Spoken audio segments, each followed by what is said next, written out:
ಇವತ್ತು ನಾನು ಮಾಡ್ತಾ ಇರೋದು ಹೋಮ್ ಮೇಡ್ ಟೊಮೆಟೊ ಕೆಚಪ್. ಈ ಹೋಮ್ ಮೇಡ್ ಟೊಮೆಟೊ ಕೆಚಪ್ನ ಮಕ್ಕಳ ಟಿಫಿನ್ ಬಾಕ್ಸ್ಗೆ ಹಾಗೆ ಸ್ನ್ಯಾಕ್ಸ್ ಜೊತೆ ಎಂಜಾಯ್ ಮಾಡಿ. ಇದನ್ನು ಹೇಗೆ ಮಾಡೋದು ಅಂತ ನೋಡೋಣ ಬನ್ನಿ. 1/2 ಕಿಲೋ ಟೊಮೆಟೊನ ತೊಗೊಂಡಿದ್ದೀನಿ. ಮೇಲ್ಗಡೆ ಪಾರ್ಟ್ನ ಕಟ್ ಮಾಡಿಕೊಂಡು ದೊಡ್ಡ ದೊಡ್ಡ ಸೈಜಲ್ಲಿ ಟೊಮೆಟೊನ ಕಟ್ ಮಾಡಿಕೊಂಡು ಒಂದು ಕುಕ್ಕರ್ಗೆ ಹಾಕ್ಕೊಂಡು 5ರಿಂದ 6 ವಿಷಲ್ನ ತಗೊಳ್ತಾ ಇದ್ದೀನಿ. ಟೊಮೆಟೊ ಕಂಪ್ಲೀಟಾಗಿ ತಣ್ಣಗಾದ ನಂತರ ಅದನ್ನು ಮಿಕ್ಸಿ ಮಾಡ್ಕೊಳ್ತಾ ಇದ್ದೀನಿ. ಹಾಗೆ ನೈಸಾಗಿ ಪೇಸ್ಟ್ ಮಾಡಿಕೊಂಡು ಒಂದು ಜಾಲರಿಯಲ್ಲಿ ಹಾಕ್ಕೊಂಡು ಟೊಮೆಟೊನ ನೀಟಾಗಿ ಸೋಸ್ಕೊಳ್ಬೇಕು.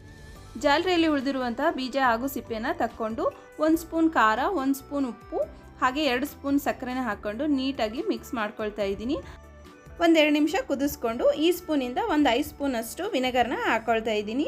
ಇದಿಷ್ಟನ್ನು ಹಾಕ್ಕೊಂಡು ಚೆನ್ನಾಗಿ ಕುದಿಸ್ಕೊಂಡು ಈ ಕನ್ಸಿಸ್ಟೆನ್ಸಿ ಬರೋವರೆಗೂ ಕುದಿಸ್ಕೊಂಡ್ರೆ ಸಾಕಾಗುತ್ತೆ. ಸಖತ್ ಟೇಸ್ಟ್ ಆದಂತಹ ಟೊಮೆಟೊ ಕೆಚಪ್ ರೆಡಿ ಆಗೋಯ್ತು. ಈ ಟೊಮೆಟೊ ಕೆಚಪ್ನ ಒಂದು 15ರಿಂದ 20 ದಿನ ಫ್ರಿಡ್ಜಲ್ಲಿ ಆರಾಮ್ಸಾಗಿ ಸ್ಟೋರ್ ಮಾಡಿಟ್ಕೊಂಡು ತಿನ್ನಬಹುದು.